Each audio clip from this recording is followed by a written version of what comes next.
Auzubillahiminash-shaytanir-rajeem. Bismillahir-rahmanir-rahim. Assalamu-alaikum. Ji ayanu, pakhera gale, ni hao, churishumme, washmale. Ohaya genzaimas, guten Morgen, hola, bonjour, privyet, kaifa hal? Halishuma chatore, ahlan wa sahlan, marhaba. Buna, mucho, gracias, swabi, ab bhalli kare aaya. Hoş geldin, anayo sayo, khuyamura, chi batto, chi hal jod, kalimera, khairutan. And a very warm welcome to everybody who's tuned into PTV World and the watching world this morning. Ladies and gentlemen, I happen to be Shahzad Khan, and with me, I'm really lucky to have been joined by my very well-learned colleague who happens to be Miss Hajra Satti. We hope and pray that everybody out there is doing wonderfully well and that you're ready to kickstart your day with us. But first things first, hello Hajra, assalamu alaikum. How are you feeling today? Walaikum assalam. Thank you so much, Jazakallah khair, for introducing me. So today happens to be a fine morning in Islamabad, a better morning, I would say, because the smog has lessened a bit. But obviously, there is the gathering of the global leaders going on in Azerbaijan in the Baku, and let's have a look at that. So what is going on? COP29 conference, or the conferences of the parties to the convention summit, has kicked off in Azerbaijan's capital in Baku in the South Caucasus nation, and is being attended by thousands of people and almost representatives of the countries, around 200, and they are discussing the critical issue of the climate change. The annual UN Climate Summit will continue till November 22nd, during which negotiations will be held on how to resolve the crisis that is affecting the world developing countries. And in addition to this, Prime Minister Shahbaz Sharif has urged the world leaders, especially the developed countries, to accept their responsibility regarding climate change and provide assistance to the developing countries in dealing with these challenges. The Prime Minister addressed the Climate Finance Roundtable discussion at COP29 in Baku, Azerbaijan. Protecting glaciers, Pakistan ready to work with world to protect glaciers. Now, in addition to this, I think what we really need to do is that we really need to kind of speak with our, special correspondent in Baku in Azerbaijan and make sure that we kind of get the information, whether what the Prime Minister has reiterated upon or emphasized upon as well, because the multiple subjects that our Premier, the Honorable Prime Minister of Islamic Republic of Pakistan, Mia Muhammad Shahbaz Sharif Saab, has spoken about. So we're very lucky that we've been joined by our special correspondent in Baku, Azerbaijan, happens to be the director as well. Assalamu alaikum, Dr. Harun Ilaitur Saab. How are you, sir? Walaikum salam. I am fine, sir.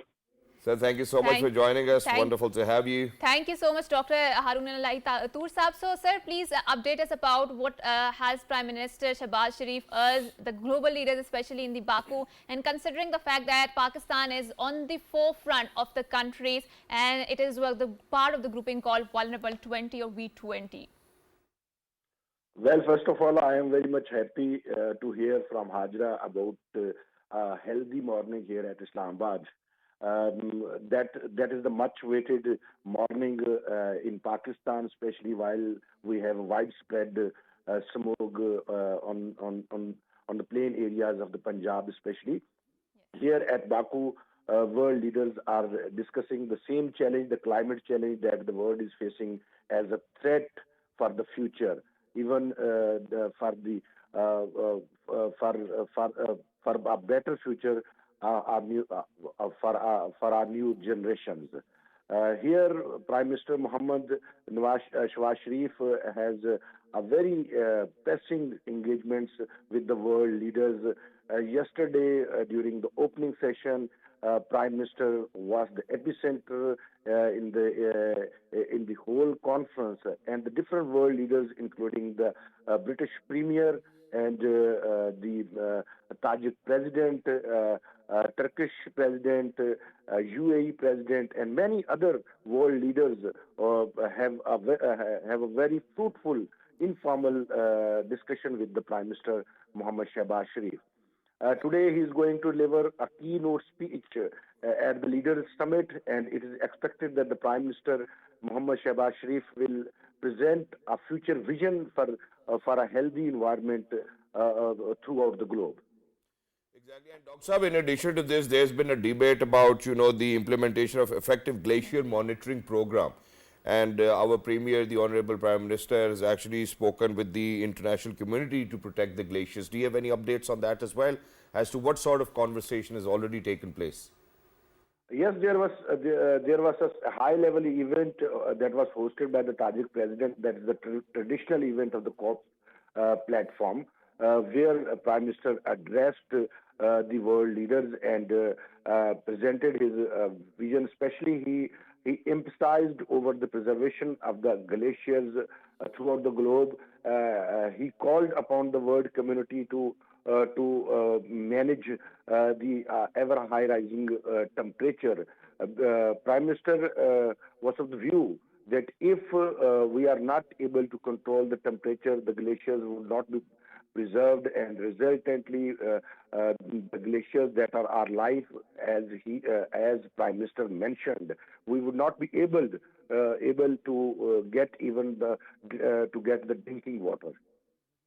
Right, right. And Dr. Toor, just on the concluding remarks, we would like to ask you, since Prime Minister is engaged in a very high-level meetings in the Baku, and this shows that how much our state is considerate and is involved in the activities. So when we talk about the climate finances, how much do you think there is an atmosphere there in that global leaders where they're actually talking about financing the climate, and like Antonio Guterres, the United Nations Secretary General, also said that the developing countries should not go empty-handed because of political bickering that is there about the climate finances?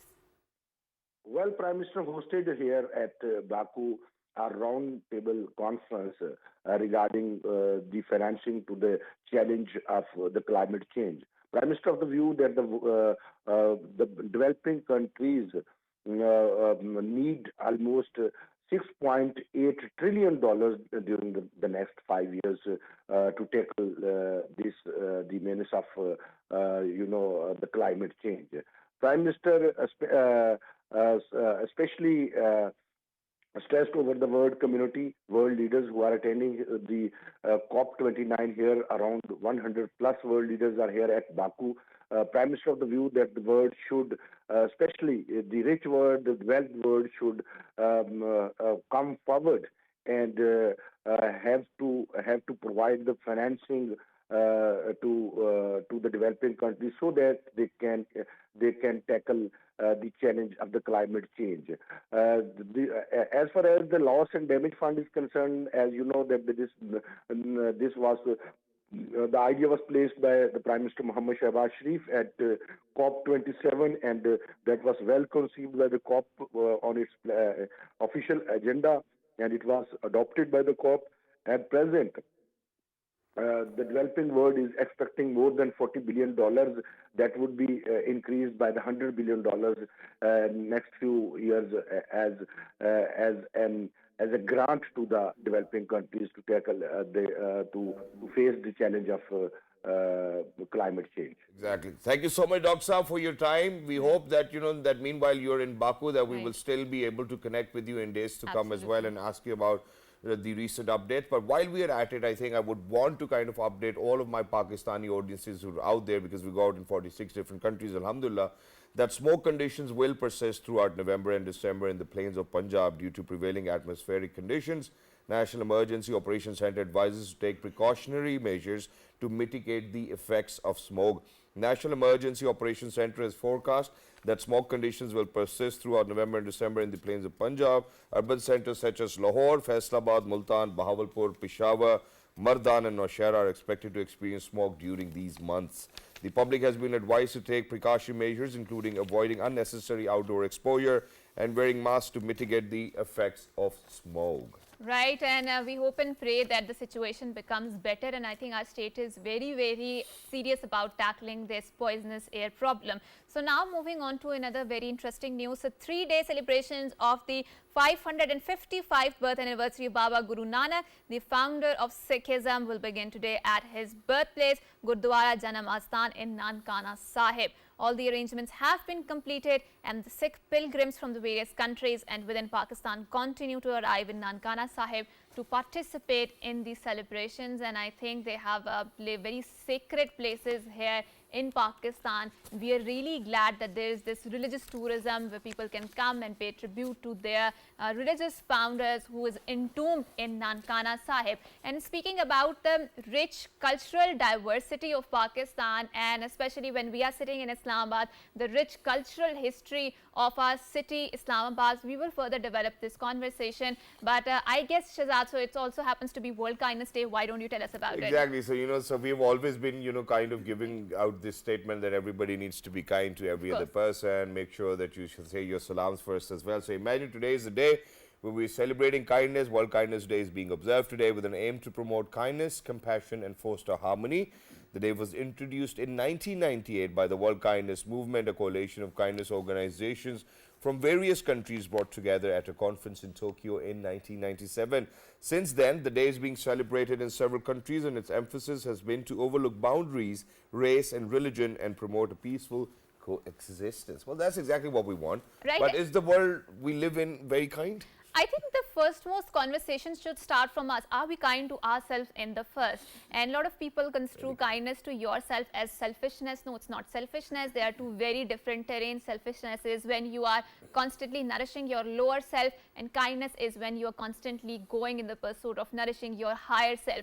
So we need to have the conversation in this regard. But now, moving forward towards a segment, and I would say I was talking about the Islamabadiness and the cultural identity of living in this very beautiful city of Islamabad. So that there is a very particular culture that is very Islamabad specific, and that is the festival or the celebrations that are happening at the Lok Virsa festival. And this is a festival Shahzad and I have grew up going there. So it is an amalgamation of different cuisines gathered from all of the provinces of Pakistan, of different so Balochistan, Punjab, Sindh, you get representation from each and every province, from each and every nook and corner of the country. Then there are musical performances, and you can buy a lot of artifacts, arts and crafts, and I think it's a day-long activity. And even during the day, you feel as if you've missed out on quite a lot of things as well. We're very lucky that we've been joined by somebody on the 50th anniversary of the annual Lok Mela. Ladies and gentlemen, he happens to be Dr. Muhammad Waqas Saleem, Director of Research at Lok Virsa. Assalamu alaikum, good morning. How are you feeling today? Walaikum assalam. I'm feeling very good and elated because you have invited me to, in fact, tell people about the festivities being held at Lok Virsa. And not just that, it's the 50th anniversary as well. Yeah, this is the 50th anniversary of Lok Virsa, and Golden Jubilee, yeah, it's the Golden Jubilee celebrations. And in this connection, we have set up a special pavilion that in fact showcases what Lok Virsa has done its past 50 years. MashaAllah. So Waqas, please take us through what is this festival about? What is new that you are doing, this time, since it happens to be the Golden Jubilee? Please walk us through. Thank you. In fact, this time we have set up a special pavilion that is the Youth Pavilion, and in this pavilion we have seen that youth from various sectors of Pakistan, they have converged over there and they are showcasing their startups. Along with that, we have another international pavilion where embassies from our brotherly countries, Saudi Arabia, Turkey, Uzbekistan and Indonesia, they have set up their cultural exhibits, and this is one of the very important factor because this is something that has made this Lok Mela a global hit exactly. And then we have also a 50 years pavilion in connection with the 50 year celebrations of Lok Virsa. Furthermore, we have other festivities going on alongside these special things that we are doing. We have a special night that in fact marked the 50 years of Lok Virsa, and the Khumarian, a very famous band that performed at Lok Virsa for the very first time. Oh, interesting. So, Dr. Waqas, please tell us about, since you are spearheading the initiative of resuscitating the dying folk heritage, right? So, and how is this Mela central or crucial to, rescuing that dying folk heritage, and what is it about? Please enlighten us. Actually, once you go through this Lok Mela, you will see various artisans at work in the Mela. You will see these artisans from every corner of the country. They have come along with their craftsmanship, and that refined craftsmanship is being displayed at Lok Mela. So people from all the walks of life, students, school students, university students, and other people, general public, they are coming and they're witnessing how the best craftsmanship is at work. So, and this is not this is something that is spread to the whole of the Pakistan, and this is a step where you can see that Lok Virsa is trying to safeguard the dying heritage, and it's trying to introduce it to the people. So it's on one side it's the preservation, and on the other side it's the promotion of that heritage. You will see a craftsman making its chappals and the musical instruments, and then exactly, their embroidery, their weaving, their food, their cuisine, even if you just look at the diversity that is being displayed at Mela, so you will be amazed, because every part of Pakistan is being represented, and every music, cuisine is being represented. And in relation to the World Kindness Day, as you were saying, that it's basically that we have to foster empathy. So this Mela is in fact a step towards bringing empathy, because this promotes mutually peaceful coexistence. And I would want to pick up on this as well. Now imagine that, I think it's a brilliant idea for all these years, us on this morning show, our entire team went at the Mela, we recorded the entire Mela, came back, shared it with our audience. It's great. But don't you think that, when we bring craftsmen who are actually becoming extinct now, only once a year, it makes it difficult for them to survive over a craft which is not really consumed by the audiences now. So how do you think that Lok Virsa in days to come will make sure that we preserve those crafts and the craftsmen, so that in days to come, we have future generations working on the same craft? We have like a multi-pronged strategy on that. On one side, we have a museum, that is the Museum of Technology. That museum displays the living cultures of Pakistan, and in that museum, we preserve the dying heritage. On the other side, we have another part where you will, once you come to the Lok Virsa premises, you will see that there are permanent artisans at work. So these are the artisans who belong to those arts which are dying, like the Karakul cap maker, and there is a Kashmiri guy who's, last time when I was there was this instrument which was made in Balochistan, which was becoming extinct. So the gentleman was there making those instruments. Yes. And then on the third side, what we are planning on at the moment is putting it digital. We are like making an effort to have a platform where we can converge all these artisans from Pakistan, where they can sell their crafts and their products. So we are in the process of that thing. So once we digitize that, then it will be very easy to connect our artisanship to the global audience. Right. And when we talk about the dying folk heritage, right, so can you elaborate, which are specific areas that you are touching in that? I mean, Pakistan has a very celebrated history, it has a very rich traditions, right? And I do feel with this modernization, with the industrialization, everything is being made in the factories, so that dying art, the handwork, that is dying, right? And I think pottery is one of it. The heirloom, what do you call it, the khadi wale kapde, that is one of it, right? So number one, elaborate, and also, where is that digital project going? How successful it is, how receptive people are about it, because I'm pretty sure you are connecting people who are from the fringes of the country, and they do not have that much access to the digital technologies, right? So how are you integrating them into that? So in the very first step, we are planning to have their trainings on intellectual property rights, and then we are just planning to register their products. Number one. Number two, once we do that, we are like trying to give them the trainings on ethics, and we are just trying to give them the trainings on the human rights and other stuff. And then on the third stage, we are like going to connect these craftsmen to the world, and then we are like planning to establish a gateway, a financial gateway through which they can receive their payments securely. And then on the artisan side, we are just wanted to have the original product. So this is something that is going to have a very important impact on the craftsmanship of Pakistan. Furthermore, if you see, we are like working on the Karakul cap, that is the dying art, and that is the only cap maker in Pakistan, and that is stationed at Lok Virsa. Then we are like preserving the Kashmiri heritage. We have a Kashmiri artisan who migrated from Srinagar, and he is the last person who is skilled in certain embroidery. That is the Kashmiri embroidery, yes, and that is like. And then he is also, teaching certain people. And then we have stone carvers. We have these weavers who weave the So as much as Lok Virsa can do, they're actually making sure that they're making do that. Yeah, exactly. That's wonderful. And but the festivity that is going on is in fact one step. So I was about to ask you about that as well. Till when the Mela is on, what sort of activities are we going to witness over there? Please go ahead, take us through that. Mela will be till 17th of November at the premises of Lok Virsa. It started on 8th, so it's a 10-day activity. And we have cultural pavilions, provincial cultural pavilions, and on every 7:30 in the night, we have a cultural night from every province. So we are left with Balochistan and Sindh and KPK. KPK is tonight, and then they will be having their cultural musical night today at Lok Virsa, tonight, at Lok Virsa's open air theatre. We have PNC as puppetry.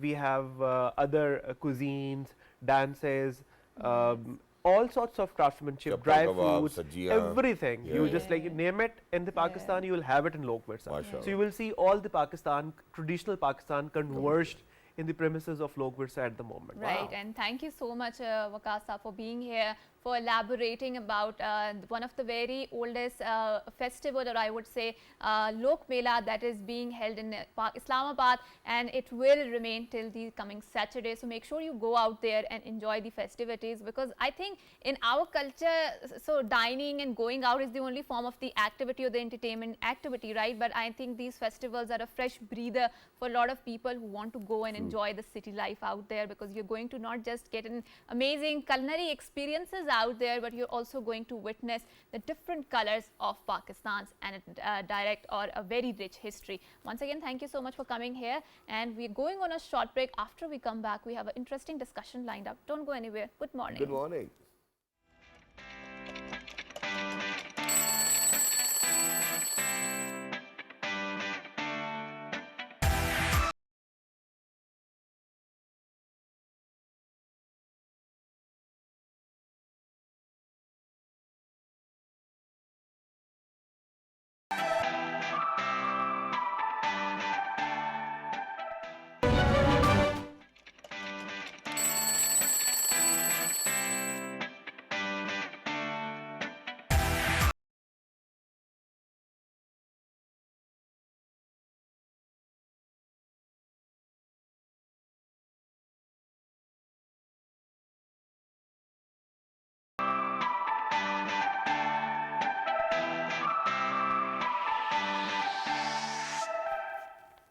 All right, ladies and gentlemen, welcome back. Thank you so much for staying tuned. In a recent development, I think it's a great news for all those cricketing fans who are out there, because Pakistani spinner Noman Ali has been crowned the ICC Men's Player of the Month award for October 2024. Wow, what a feat that he's achieved. Noman played a major role in helping Pakistan to a thrilling 2-1 ICC World Test Championship Series triumph over England last month, with the left armour picking up a total of 20 wickets in 2 test matches at an average of 13.85.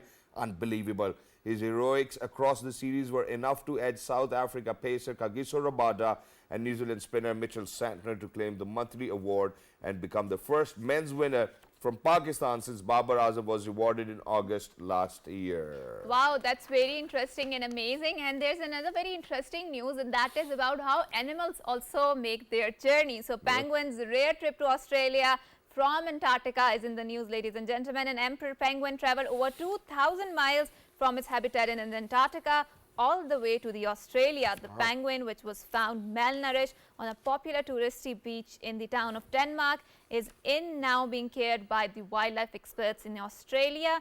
Emperor penguins are the largest species of the penguins and are not found outside of the Antarctica. And I really found the construct of the penguins very cute, because the way they are walking, like, you know, I mean, I think it's cute. Yeah, it's very cute, and it evokes a lot of wonder and beauty that, you know, Allah has made such a beautiful creatures.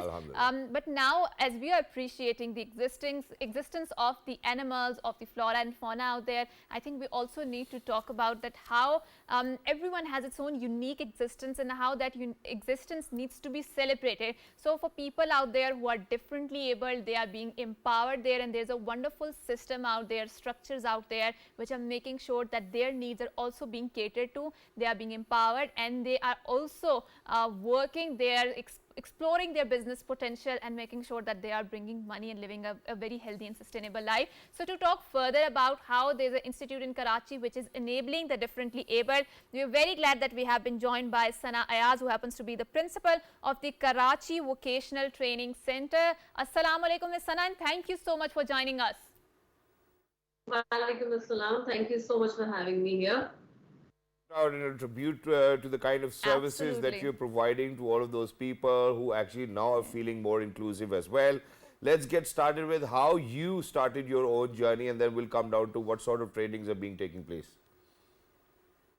Okay, I am a clinical psychologist, and I started my journey with the special people. We don't call them special anymore. It's an obsolete term these days. We call them differently abled. All the kids who are born with some challenges or the other, they have one potential or two potentials that have never been probed. So these kids are now called worldwide differently able because they have different abilities that we at KVTC are working on. I started off my journey through counseling and through early intervention of Down syndrome kids some 23 years back. That's 2 decades ago. And then I flowed into KVTC, which is a very unique place, I must say, because it's the only place in Pakistan that is training these differently abled in vocational skills. We have 16 vocational skills that we are training the students in. We are placing them on jobs, and the structure of the entire learning and rehabilitation at KVTC is basically based on functional academics. It's based on vocational skill trainings, therapies, and sports. Our sports program is very extensive, and till this date, since 1991, KVTC has been working towards this cause. Until date, we have over 2,000 sports medals only that the KVTC students hold. In KVTC, why I call it a unique place? Because we are the only adult training facility for the differently abled, not even in Sindh, but as I said in Pakistan, because most of the special education needs places are catering to early intervention, which is extremely important for the kids to undergo therapies, for them to come up to a certain level where their retention, where their learning can expand. And then by the time they are 18 or 16 years of age, the parents have no idea where to take the kids because therapies at one stage has to end. So once the therapies are ending and the child has to live a life, what he has to do, because we as a nation more on what we cannot do rather than what we can do. So this can do is the dictum that we at KVTC follow. So every child that is inducted in KVTC, as per a certain criteria, if the child, he needs to have an intellectual challenge, he needs to have a mental age that is Sana, below. so yeah, we are also witnessing some visuals of the Khudi Cafe, and it's a very interesting success story of the KVTC, right? Would you mind elaborating, how is this cafe being run, whose vision was it, and how successful is it in Karachi? KVTC is a non-government organization, it's an NGO, and we needed to show the world what these kids are able to do. Because the skills we are training them in, these are the skills that are ICT. We have 5 textile skills, we have woodwork, we have arts and craft, and we have culinary arts as well. So KVTC is showing the world through 2 different brands. One brand is Cafe Khudi, that is showcasing the culinary arts students, what they are able to do, the service industry students, the social skills we are giving the students, and the other brand is Jiddat. Jiddat is that brand that is an apparel and home accessories brand that caters to the textile skills that we have. Like I said about Cafe Khudi, that's a place that is entirely run by the differently abled. Our students are there in the front cafe, they are taking orders, they are in the serving, and behind the lines, the kitchen where the food is cooked. The students who are being trained by the teachers over here in the culinary arts and the kitchen, they are preparing stuff that the customers are having in the cafe, in the hot kitchen, and in the bakery as well, in the dessert kitchen. So this is something. Sana, it's wonderful to know that, and I hope that obviously, everybody at KVTC is actually making sure that all of our differently able students, brothers and sisters are being looked after while they're in the kitchen too. But while we are at it, I think obviously this is a wonderful initiative and a message to the world that, hey, you know what, we can do whatever we want or whatever we aim for. In addition to this, I think I would want to speak about the academic side of it as well. How the courses are actually being designed in a way where it makes sure that all the students can learn easily, that they do not have any difficulty, and however they're differently able, that they're able to pick up on those academic sessions whichever are being given or provided to them. Okay, I will not only call it academics, I will call it rehabilitation. Because our rehabilitation, as I said previously, is based on academics, on vocational skills, that's the crux of KVTC, therapies and sports. These are the 4 things that the rehabilitation process is built upon. We at KVTC are the first ones who have made and created the curriculum for the special education needs facilities in Pakistan. Because prior to this, the students in special education needs schools were following some academia or the other. But over here, we thought that it's the need of the hour, that the way the child is learning is the only way the child has to be taught. So we are following the individualized educational plan system, that is the IEP system, and we are designing the curriculum for functional academics, that is mathematics, that is English and Urdu, and we have science and geography targets under the domain of general knowledge. So the kids are learning these through a specialized curriculum that we create over here. We modify it from time to time. And then the second tier is the vocational skills. Because in a day, the student of KVTC is not only following his academia, the functional academics. Why we call it functional? Because those academic targets that are going to facilitate the child in the skill learning process are the targets that we are following in the functional academics. What is going to help him be a functional adult in the mainstream society. And Thank you so much, Ms. Sana, for your time. It was wonderful to be in conversation with you, and we wish KVTC, a prosperous future, and for all of those children who are becoming a part of KVTC, and may they have a great livelihood in days to come as well, and may they always feel inclusive and equal for everybody who's out there. But with that, we're actually heading out towards a short break. Once you will come back, there's another thing which I believe is very close to Hajra's heart. Why? We'll talk about this. Good morning. Good morning.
Right, welcome back, and in a very interesting news, so Taiwan is the only place in the world which has an ice cream parlor that has received a Michelin star. Wow. The shop is named Minimal and was awarded the star for its unique concept, exceptional flavors, textures, as well as the skill of its young team. A Michelin star is given to the restaurants in the recognition of their fine dining, chefs' culinary skills, and the use of the top quality ingredients for the cooking. But I think people like us who are from the South Asian descent, Shahzad sir, they always want to have those parathe and chicken kadai, butter kadai, because there's something in that salan and the taste that we cannot adapt to these Western styles. What do you call it? But I think it's changing now, with all the culinary fashion that is coming, with all of those but it can modern... never take the place of of a chicken kadai or a and mutton nihari. kadai or biryani or nihari or pawe. Oh my God, I feel hungry now. Aloo keema is my Aloo favorite. keema, mutton Yeah. keema or karele keema, any other. Yeah, Go ahead. Curry, Curry with pakoda. Pakoda wali curry and the Yeah, meaty yeah, curry yeah. we have in our own. And then alongside that, saag and then makai wali roti. And oh my God. What about dumplings? Dumplings, I don't know. I mean, obviously, the dumplings that I've had over here in Pakistan are certainly not even close to the dumplings that you might get to Right. experience in China. Right. But before we move on to dumplings, there's one more interesting thing which I wanted to share, because we've spoken about ice cream and how they've got in Tokyo, they've got a Michelin star. Yeah. I'm going to Taiwan. bring you to, in Taiwan. So how, I'm going to bring you to Gulf countries where now Saudi Arabia is actually expecting a lot of snowfall as well. So Saudi Arabia is the most snow-prone country in the Gulf despite the vast deserts and extreme summer heat. According to a report by Arabia Weather, a private weather company based in Jordan, Saudi Arabia receives more frequent snowfall in places like Al Jauf, Tabuk and northern border provinces than its Gulf neighbors. The region is generally known for its arid climate and temperature that can exceed 50 degrees Celsius. Wow, yalla teri kudrat, you know, I think. That's One way. absolutely true. Number Yeah. two, climate change. What have we done with our Camels planet? walking on snow, you know, camels are known as the vehicle of the desert, right? And Yeah. again, like Shahzad mentions that Allah And since teri we have qudrat. spoken about ice cream, you know, I think the only word comes out of my mouth is desserts. That's it. It's not even desert. Desert, now. yeah. So now moving on to another interesting news about the dumplings and how dumplings can evoke a lot of long queues. So what happened is that 6-lane expressway between two Chinese cities was overwhelmed with tens of thousands of people on the bicycles, causing gridlocks after social media posts suggesting a cheap nighttime bike ride to get dumplings went viral. So Shahzad, would you like to go, you know, if you get to know that there are cheap dumplings and you know, you can get it in, you know, a really cheaper cost. I think the people's And going on a enthusiasm, bicycle, वापसी में Yeah. फिर भूख लग जाएगी. exactly. And I think we will have the same sort of rush if we get to know that there is some biryani or For butter free. karai For for free. free, yeah. So we can Yeah. have really rushy roads. So serious was the situation that police had to use the loudspeakers to ask people to leave, with the bike rental firms warning that they would remotely lock the bicycles. According to the reports on the social media, the numbers of the bicycles on the road range from 100,000 to 200,000. Oh my God, 2 lakh people on the roads. However, despite the backlash, some participants said they would continue to participate in the similar events. I mean, why some? I think many would say the same, because who can deny free food, right? At the end, जो भी वो इंसान कमाता तो खाने के लिए ही है ना. This is the logic. That's exactly a notion which I actually came across just last night as Yeah. well. You know, so one of my friends who was actually visiting from UK, Yeah. you know, was traveling back, and you know, he came over just to see me.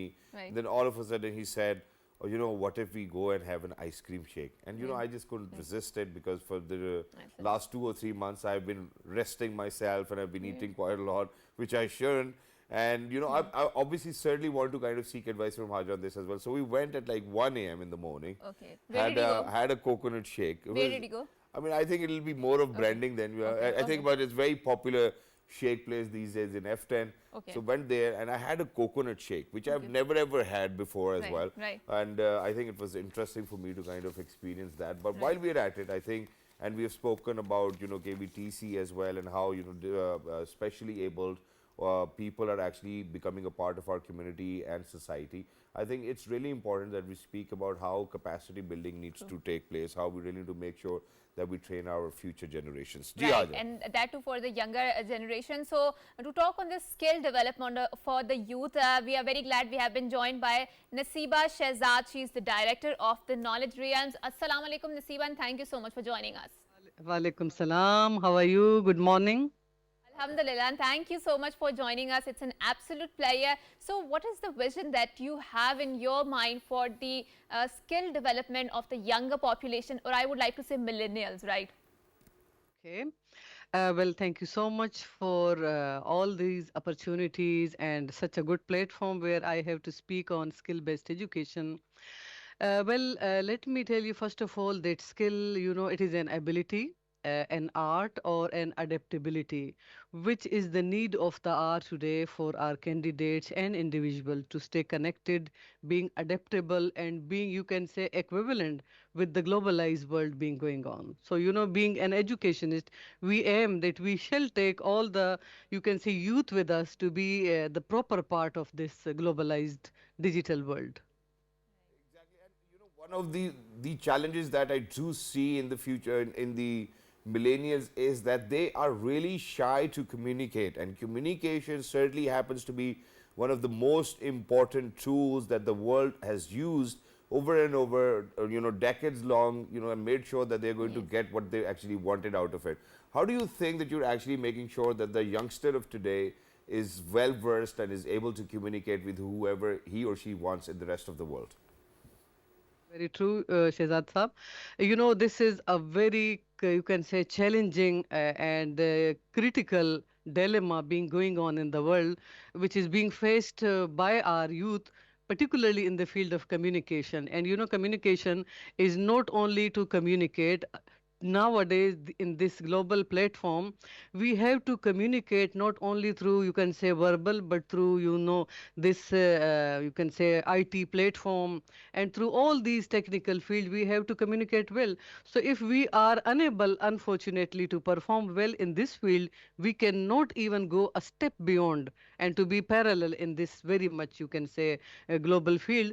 But let me tell you one thing, Shahzad Saab, that we being an educationist or as linguist, we would love to take the youth to be properly adept in these very arts through practices, through proper training and coachings. And I would love to appreciate even the current regime, which is mainly being involved in skill based education, be it this the PM initiatives, be it this the National Vocational and Technical Training Commission, where you can say our Amir Jan Sahab has been doing well in all this, and we in all the meetings are being focused to properly inculcate these things in our youth to be well adept in this art, in the skill-based education. Madam, if I may ask you, what kind of skills do we require in the next 5 years or 10 years for our youngsters to adopt so that they can be, such partners of the community and society where they can contribute?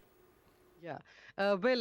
In this platform, we would love to say that our youth must be digitally adept in the art of IT, in the art of, you can say, digital world, in the art of verbal communication, in the art of presentation, and in the art of, you can say, technically, you can say, fields where we are being in. As Ms. Samia recently told that, this e-commerce and digital marketing, these are the main hubs for our youth today. So if they are adept in the art of digital, you can say, communication or digital marketing, they can easily compete in this market. Otherwise, unfortunately, the youth will be far behind from this market if we are not adept in the art of digital marketing, where all the e-commerce, all, you can say, the technical dilemmas are being run on. Like, this is not that conventional or traditional field where people were recently being used, you can say, 5 years back. But in this, the last 10 years were, you can say, a turning point for our youth to be, you can say, very much adept in all this, you can say, dilemmas to be adept in. Right, and that's wonderful. And like Shahzad mentioned that, IT is the potential field which has a lot of potential in the days to come. But there are also a lot of other, I would say, technical fields or more conventional fields, for example, plumbing, for example, electrician, all of these fields, right? And I was talking to someone who is living abroad and was saying that there's a lot of money in those fields, especially if you come to abroad. So are we also focusing on enhancing the skills of more conventional vocational training in terms of that? Yeah, these vocational trainings are, you can say, I would say that they are the crux of our skills. Even like, if we look into the West, so even a software engineer knows very well how to, you can say, being well in the plumbing field, in the, you can say, welding field, even in the electrically mechanic field.